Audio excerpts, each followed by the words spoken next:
I'm going to be looking, first of all, at the principles of the Baha'i faith, which would tend to lead us to believe in the ultimate harmony of the theory of evolution in the Baha'i faith. I'll then look at specific areas of tension, particularly from writings of Abdu'l-Baha, and then I'll see how these things might be resolved. But first of all, to start off with a bit of a sort of take on the state of the conflict. There is, as everyone knows, no consensus either in the United States, which this poll represents, or beyond, about the question of human origins. Various polls have been taken. The exact results aren't that important, but this gives a nice sense that adults in general are pretty evenly split on this question of human origins and the physical theory of evolution, which we can see really as a subset, perhaps the most important subset of the conflict between science and religion.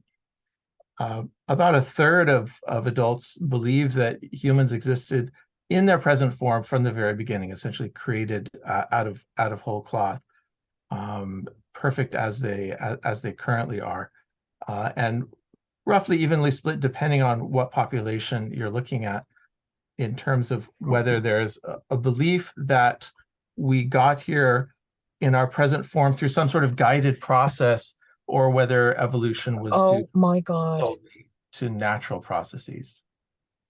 I did it twice in a Is everyone muted there? Yeah. Okay. So the principle in the Baha'i faith, the undergirding principle that we'll be starting from, is the idea that science and religion are in harmony with each other. It goes even a little bit further than saying simply that they're in harmony with each other. The principle actually is that in matters of belief, that ultimately reason should have precedence over what we think is true based upon our understanding of Scripture. This is said in so many different ways. I just have one representative quotation from Abdu'l-Baha, who says, "Weigh carefully in the balance of reason and science everything that is presented to you as religion. If it passes this test, then accept it, for it is truth. If, however, it does not so conform, then reject it, for it is ignorance." And Abdu'l-Baha imagined some future state when religion will be cleansed of superstition, and this cleansing of superstition will release a great positive force in the world. He says, "Put all your beliefs into harmony with science. There can be no opposition, for truth is one. When religion, shorn of its superstitions, traditions, and unintelligent dogmas, shows its conformity with science, then will there be a great unifying, cleansing force in the world, which will sweep before it all wars, disagreements, discords, and struggles." Another principle in the Baha'i faith, which would lead us to believe that ultimately we're going to find harmony between all the great accepted theories of science, whether really of evolution or beyond, and the Baha'i teachings, is the idea that sacred scripture is not something to be read out literally as a kind of repository of information about the world, but rather that it has ultimately a kind of metaphorical status. Its purpose is other than the conveyance of mere information in the sense of language.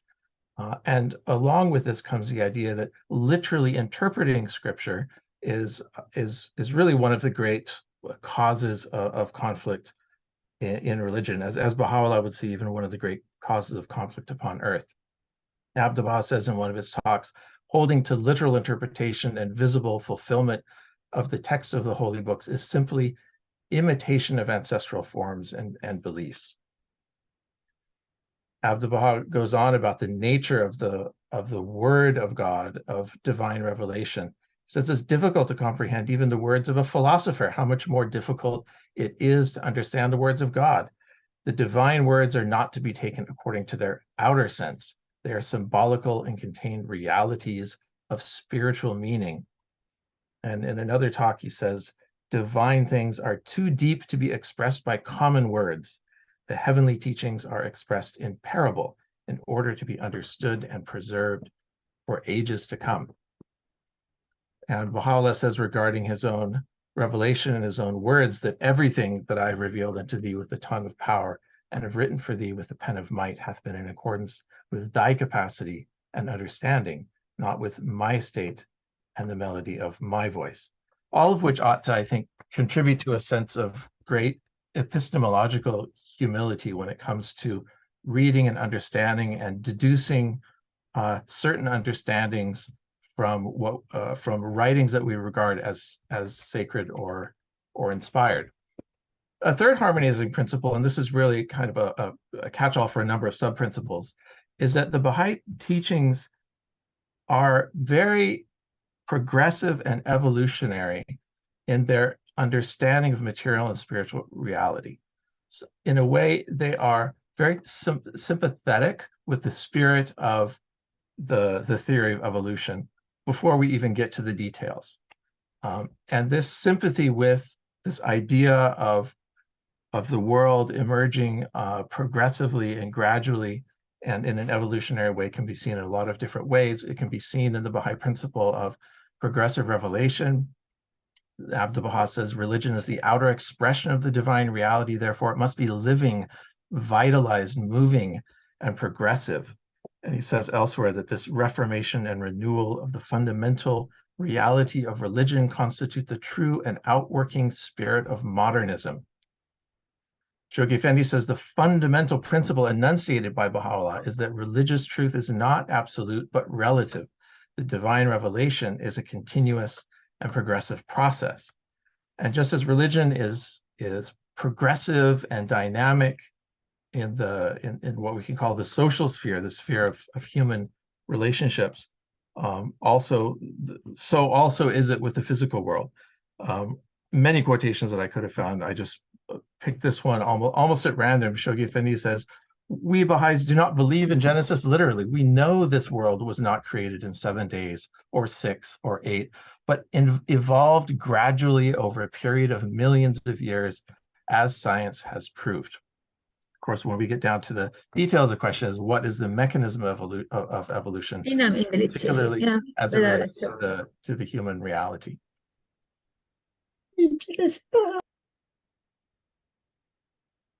Another very progressive and evolutionary principle in the Baha'i faith is the idea that ultimately all life has a single material origin. Abdu'l-Baha says this in at least a couple of different places. He says, consider the world of created beings, how varied and diverse they are in species, yet with one sole origin. And in one of his talks given in the United States, he says, the origin of all material life is one, and its termination likewise one. An idea which we would imagine would be quite complementary and consistent with our idea of evolution and all evolved life appearing from one origin. Abdu'l-Baha also says that different species appear at different times on the planet, and this is an important one which we'll have reason to come back to a little bit later on. He says the various species found upon the earth have an origin in time, for it is acknowledged by all that there was a time when these species existed nowhere on the face of the earth. He also, in terms of the main mechanism for evolution on this planet, which is thought to be the struggle for existence and differential reproduction, and the fact that that this struggle allows certain organisms to survive and propagate their genes, and those that are less fitted and adapted, those do not survive. The idea of the struggle for survival or survival of the fittest is acknowledged by Abdu'l-Baha. He says, throughout this endless universe, the greatest means for the progress and renewal of existence is that all things are eaters and eaten. This is a condition that applies to all the particles of the universe. And it is through this means that created things are renewed, transformed into one another, and endowed with a new reality unlike the previous one. And this indeed is the means of renewal. So to sum up some of these harmonizing principles in 3 categories, the undergirding principle is that our religious beliefs based on inspired or sacred writings must be consistent with science, and that we need to cleanse our religious ideas of superstition and dogma, that those sacred writings should be interpreted in a non-literal, non-dogmatic, and metaphorical manner, acknowledging that ultimate reality is can only be conveyed through the medium of language in a limited way. And finally, that in so many different ways, physical and spiritual reality are progressive, dynamic, and evolutionary. All the way down to acknowledging this principle of the struggle for existence really being at the heart of things. So, problem solved, or is it? So we come now to areas of tension, and many who are in this Zoom probably have read or already it's in some degree familiar with statements by Abdu'l-Baha, principally in Some Answered Questions and in the Promulgation of Universal Peace, where he seems to be saying things which are irreconcilable with our understanding of evolution from a Darwinian or neo-Darwinian perspective. And I'm going to highlight two of these which are related to each other, but I think they can be separated out conceptually. The first area of tension is where Abdu'l-Baha says that man was always man. The human species was always the human species. He says this in a few different ways and a few different places. This is from Some Answered Questions. He says, we now come to the question of the transformation of species and the evolutionary development of organs. That is, whether man has come from the animal kingdom. This idea, he says, has entrenched itself in the minds of certain European philosophers, and it is very difficult now to make its falsity understood. But in the future, it will become clear and evident, and the European philosophers will themselves recognize it, for in reality, it is an evident error. How do we reconcile this with our the present understanding of evolution? Abdu'l-Baha seems to just say there's no way to reconcile it.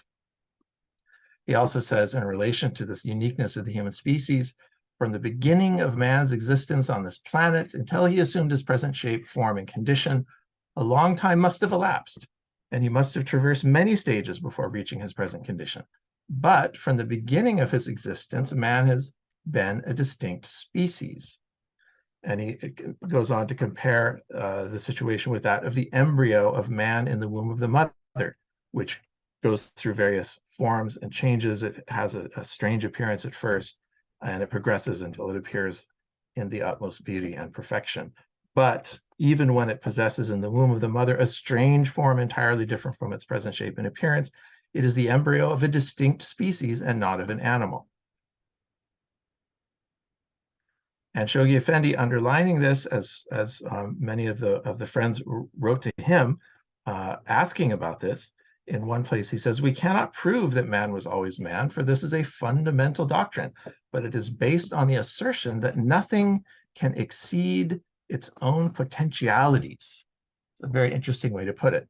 That everything, a stone, a tree, an animal, and a human being, existed in plan potentially from the very beginning of creation.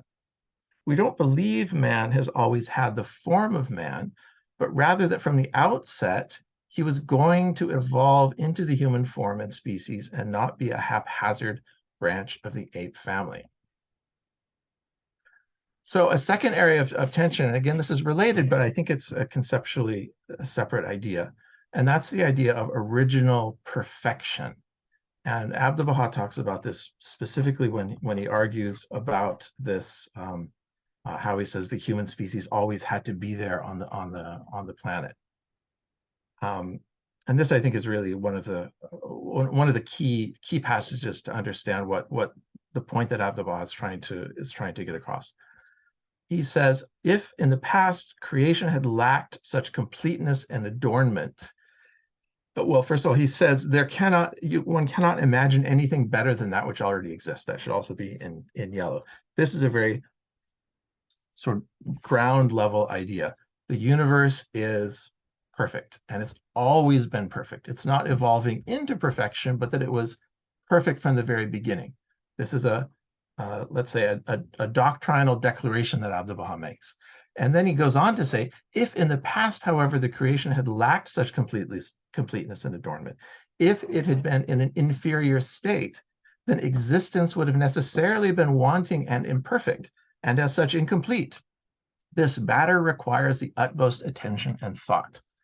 So if we were to imagine a time when man belonged to the animal kingdom, that is, when he was merely an animal, existence would have been imperfect. Here's another take on this. Abdu'l-Baha says, man is the greatest member of the world of existence and the fruit of the tree of this visible universe. His species is eternal, and this eternal reality has no beginning and no end.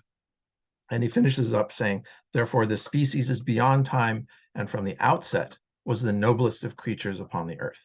This is the truth, and naught lies beyond the truth but evident error. Abdu'l-Baha wants to put an exclamation point on this idea of the eternality of the human species, and it's connected to the need for perfection to be maintained. He said, because if the human species at one point was not the human species, but was an animal species, then that would entail that at some point the world wasn't perfect, and then it became more perfect later on. So this idea, one can see, is a natural consequence of the philosophical position or theological position of the perfection of things for all time.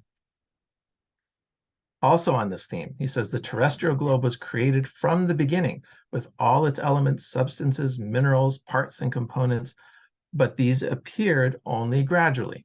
First the minerals, then the plants, then the animals, and finally man.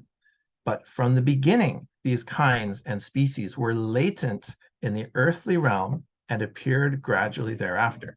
And I want to underline this idea of latency because I think we have to understand that in light of the quotation that we saw several slides earlier, where Abdu'l-Baha says the species appeared in time upon the surface of the earth. So what does he mean when he says that they were latent in the earthly realm? So these two areas of tension that can be summarized: this idea of man was always man, the human species is in some way original and unique, absolutely opposes the reduction of the human species to the status of the animal, and also that this species of man, this reality of man, was perfect from the very beginning. He's rejecting an idea of the universe which is random or purposeless, a universe in which our appearance in the world is somehow accidental. And one can say that a teleological perspective is baked into this. That is, that everything from the very beginning had some sort of destined conclusion.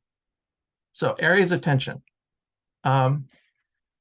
This sounds quite out of joint with the first half of this presentation, which sounds so copacetic with the idea of evolution. It's like, yes, everything evolves, everything is changing, everything is dynamic and progressive, but this change and evolution only happens within a certain kind of set of parameters that were fixed from the beginning. So how do we try to square the circle?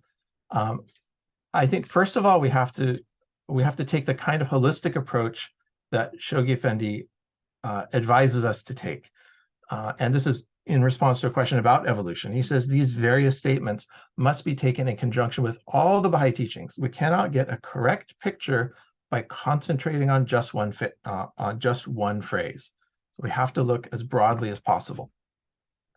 He says this quite beautifully in another letter where he says one might then liken Baha'u'llah's teachings to a sphere. There are points poles apart and in between the thoughts and doctrines that unite them. So are there meridian lines that can unite these two opposite poles of the neo-Darwinian picture of the world, which sees evolution fundamentally as a non-directed process, as something that comes about as a result of random mutations, a worldview in which our appearance on this earth could not have been predicted from the beginning, can we reconcile that? Are there meridian lines that somehow connect that with the opposite pole, in which everything was there latent from the beginning and everything was perfect from the very beginning? So I'll touch on the first of the points of tension first. This idea that man was always man, a man and not an animal. And I think that a way of understanding this can arises from the Baha'i writings themselves, and that is the metaphor of the world tree. Abdu'l-Baha gives this metaphor in a number of places. Here, just 3 examples. And he quotes from Baha'u'llah for the first example, the famous quotation, "Ye are all the fruits of one tree, the leaves of one branch." Abdu'l-Baha goes on to comment on this. He says, "Thus hath he likened this world of being to a single tree, and all its peoples to the leaves thereof, and the blossoms and fruits. It is needful for the bough to blossom, and leaf and fruit to flourish, and upon the interconnection of all parts of the world tree dependeth the flourishing of leaf and blossom and the sweetness of the fruit." Elsewhere he says, "This world is like a tree. The mineral kingdom is like the root. The vegetable kingdom is like the branches. The animal kingdom is like the blossoms, and man is like unto the fruit of that tree." And also existence is like a tree, and man is the fruit. So I just want to invite you to draw out from the implication of this world tree analogy that if we're the fruit on the tree of existence, and other species like animals and so forth are the roots and the leaves, then one has a way of squaring the circle. Because at one and the same time, you can say that the fruit is an absolutely unique part of the tree, somehow wrapped into the DNA of the tree from the beginning, somehow destined to appear from the beginning, special, set apart. The fruit was always the fruit. It wasn't a leaf and then became the fruit. It wasn't a branch or a root and then became the fruit, but it was fixed in the pattern of the tree from the very beginning. That's the one half of the metaphor of the world tree, and the other half of the metaphor is that the fruit and the leaf and the root and the branch still, despite their differentiatedness, all came from the same seed. But to understand that organic interconnectedness, that yes, there is common ancestry between all life on this planet, including human life, which would also imply that there is a common ancestry between humanity, say, and other primates. That is all understood from the perspective of time, looking back at time and looking at how all of life, as the Baha'i writings say, originate from a single point. To understand the differentiatedness, the other half of the sphere, I'm trying to sort of build out the meridian lines that connect the 2 points of the sphere. To understand the other half of the sphere, you have to understand species not in the sense of appearing in time, which Abdu'l-Baha never says, but rather somehow in some kind of teleological sense it was there. It was latent, Abdu'l-Baha says. The latency of species is at the same time a way of understanding the world. The destinedness of things working out the way they have was somehow wrapped up in the beginning. So we have then a way of understanding the way Abdu'l-Baha, in other words, the way Abdu'l-Baha talks about species is not the same way that biologists talk about species. When biologists talk about species, they talk about a particular genetic code, which embodied in a particular organism can join with other organisms and produce viable offspring. There's a biological definition of species, which absolutely is something which is time dependent. Certain species were not on the surface of the earth at earlier points in time. But Abdu'l-Baha's usage and the way he talks about species is not in the biological sense, but it's in some other sense which is, I believe, quite foreign to the Western scientific mind. The way Abdu'l-Baha talks about species is in a teleological sense, in an archetypal sense, in a kind of Platonic sense. For Abdu'l-Baha, a species is kind of like a fixed Platonic archetype. It's there in the mind of God, so to speak, and it's latent in the world in that sense, and then it emerges later. That's a way of affirming then the perfection of the world at all points in time. Because even if a species was not physically present at a particular point in time, one can say, well, it's still present, it's still there in a kind of latent form, because these archetypes are eternal and undergirding the physical world in a certain sense. So, and behind this, I think, again, another take on trying to understand meridian lines that connect these two opposite poles is this is not the only kind of place where we have more than one kind of language to describe the world. So, for example, if I have a certain mass of water and I want to just and energy is inflowing into this mass of water, and I could talk about it in terms of physics. I can talk about energy flows from outside the system into this body of water. I can talk about the water molecules, the average energy of the chemical bonds. I can talk about the water, say, melting and turning into steam with all of the phase transitions, and that would be a correct and complete way of describing this process of water being heated up. But there's a second way, a second kind of language I can use to describe the same phenomenon. I can say, I just put a pot of water on the stove to make some tea. And we don't have to decide between these two different frames of reference and say, well, one frame of reference is the correct one and the other one is the non-correct one. These two frames of reference are aimed at different purposes. The second frame of reference is much more human-centric. It's the way we navigate and describe and understand the world. And to talk about the world in that way is not to say that water molecules don't act in certain ways as energy is added to them. So this existence of two very different frames of reference can be found. I'll give you a couple of other ideas in the Baha'i writings, kind of more broadly than the topic of evolution in particular, and that's with regard to this question of teleology, which I think really is at the center of understanding the apparent conflict between what Abdu'l-Baha is saying and what science understands about the world. And that is that we have two different language games that are being played. And these two different language games do not have to be at odds with each other. Here's another example of these two different language games.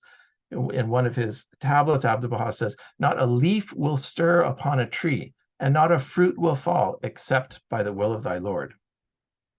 So every single thing is a product of the active interposition of the deity in the world, versus the first paragraphs of Some Answer Questions. Abdu'l-Baha's talking about nature. He says, this nature is subject to a sound organization, to inviolable laws, to a perfect order and a consummate design from which it never departs.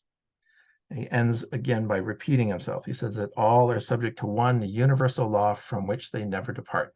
So here we again have the two poles. We have God is involved in everything from a moment-to-moment basis, and we have the opposite pole, which is nature follows fixed laws, and that's the way it is. And these fixed laws are inviolable. You don't have a divine. The second way of looking at the world doesn't make room for a kind of interposition of the divine in the world at certain moments. It doesn't make room for a kind of a meddling deity. It's a universe which in which its laws of operation are inviolable and unchangeable. We find the same thing in Baha'u'llah's writings. He says, in truth, whatever taketh place is well pleasing, for the divine wisdom hath ordained it. Without his command and will, not a leaf can stir, and whatever occurreth is conformable to wisdom. And in Baha'u'llah's Tablet of Wisdom, he says, nature, he gives us the key to he gives us the meridian lines. He says, nature is God's will and is its expression in and through the contingent world. For anyone to affirm that it is the will of God as manifested in the world of being, no one should question this assertion. So he takes what we thought was this moment by moment interposition of God, like the fairies, attending every drop of rain, not a leaf falls without God's will. And Baha'u'llah does a judo move on us, that God's will, which is effective from moment to moment, well, that's just another way of saying nature. It's just another way of talking about nature. And as Abdu'l-Baha says, these laws of nature are inviolate. Of course they're inviolate, because otherwise God's will would be battling with itself. Otherwise, God's will in the world would sometimes decide, well, I'm going to will something else opposite to what I willed before. So this idea is very neatly and beautifully described by Albert Einstein.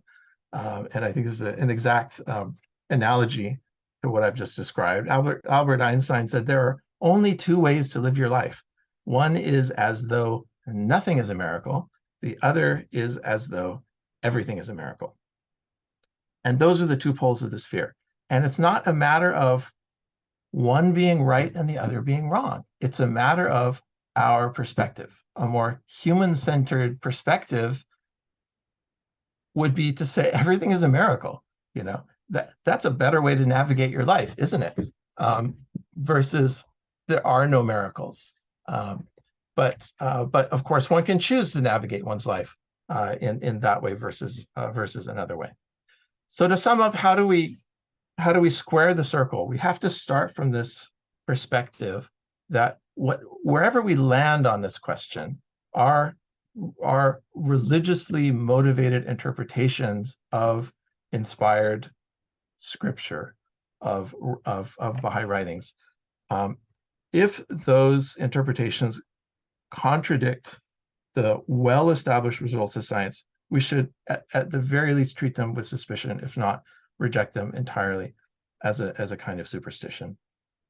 The imagery of the world tree implies a kind of organic relatedness of all things. And this imagery of the world tree is so deeply embedded in the Baha'i writings. And that organic relatedness implies in time the relatedness of species. It is perfectly consistent with the Darwinian tree of evolution. Everything begins from one microbe and then branches out into all the species we see today. Because when Abdu'l-Baha talks about species and the originality of species and the uniqueness of the human species, he's talking about it in teleological terms, not in biological terms. This teleological language is complementary to this other language, the language of science, which is the language of efficient causes, a language which talks about a state of the system with its masses and velocities and positions under the influence of certain forces, and it looks forward in time, small increment of time, and it says, well, given these forces, how are the masses going to move and so forth? And there's a whole mathematical apparatus devised to compute and predict the behavior of systems underneath these mathematical laws. And that's fundamentally and what I'm using the Aristotelian term, a way of thinking about the universe which is guided by the notion of efficient cause. That is, there is a causal framework where certain things cause other things to happen. That language of efficient causes, that scientific language, is my contention in this presentation, is complementary to the teleological language that we see Abdu'l-Baha deploy particularly in Some Answered Questions when he talks about evolution. I will further suggest that neither of these categories, neither the teleological language nor the language of efficient causes, are essential categories. Neither of them is a more rock bottom way than the other of describing and understanding the universe. Both of them are simply alternative frameworks for making sense of the world. The former, the teleological framework, happens to be more human-centered, and the latter happens to be much more mathematical in its construction. Examples of this in Baha'u'llah's own writings in identifying nature and the will of God, and Einstein's description of these two positions that we can have about nothing being a miracle or everything being a miracle. So if we go back then to the survey that we started from, the real question we should ask, I think, in light of these points, is really to question the nature of the survey itself and the survey questions. In particular, are the second and third categories in this poll really different from each other, really necessarily at odds with each other? To talk about evolution being guided by a supreme being, versus evolution due to natural processes. As we've seen Baha'u'llah state in the Tablet of Wisdom, God's action in the world, without which not a leaf can fall, is simply nature by another name. The primal will and nature are just two different frameworks for understanding the same thing. And I'll just add to this an insight that Mirza Abul Faz had, because when it comes to deciding, what I'm suggesting is a kind of live and let live approach, where we recognize that, I'm going to end with that, where we recognize that there is going to be a diversity of thoughts and opinions and ways of navigating the world, ways of constructing the world. We're not in the business of trying to reduce all of these ways of navigating the world to a single uber correct way of being. Abdu'l-Baha says this, Baha'u'llah says this in so many different ways. It's the principle of unity and diversity. Abdu'l-Baha says it is clear that human realities differ one from another, that opinions and perceptions vary, and that this divergence of thoughts, opinions, understandings, and sentiments among individuals is an essential requirement. For differences of degree in creation are among the essential requirements of existence, which is resolved into countless forms. And Baha'u'llah, in a more recently translated tablet, says, since all do not possess the same degree of spiritual understanding, certain statements will inevitably be made, and there shall arise as a consequence as many differing opinions as there are human minds, and as many divergent beliefs as there are created things. This is certain and settled, and can in no wise be averted. Our aim is that differences may be dispelled, true harmony be established, and the censure and reproach, the hatred and dissension seen among the peoples of former times may not arise anew. So one can push back on this right away and say, well, okay, I'm sitting in the school board meeting and we're voting on the school curriculum, and half of the people in the room want to vote for a school curriculum that downplays evolution, and the other half want to vote on a school curriculum that talks about the theory of evolution. What's the principle that we use? Do we say, well, there's always going to be a range of opinions and we should just, let all these opinions have equal play? I would finally submit that that's not the case. That's not the position either that we should be taking. That when we're talking about science, we have to understand that there's a certain language appropriate to scientific results and the scientific method. And that language has to be respected. And from the perspective of that, we don't primarily look to our sacred writings, our religious scriptures, for information about the world, for facts about the world. We look to the founders of the great religions to elevate human consciousness, to bring about a reawakening of the bonds of love between people.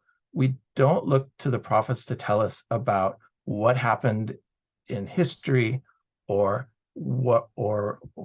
how the universe began, or these sorts of questions. Mirza Abul Faz, the great Baha'i scholar, said it so well in one of his letters, and this is in Miracles and Metaphors. He says, it is clear that the prophets and manifestations of the cause of God were sent to guide the nations, to improve their characters, and to bring the people nearer to their source and ultimate goal. They were not sent as historians, astronomers, philosophers, or natural scientists.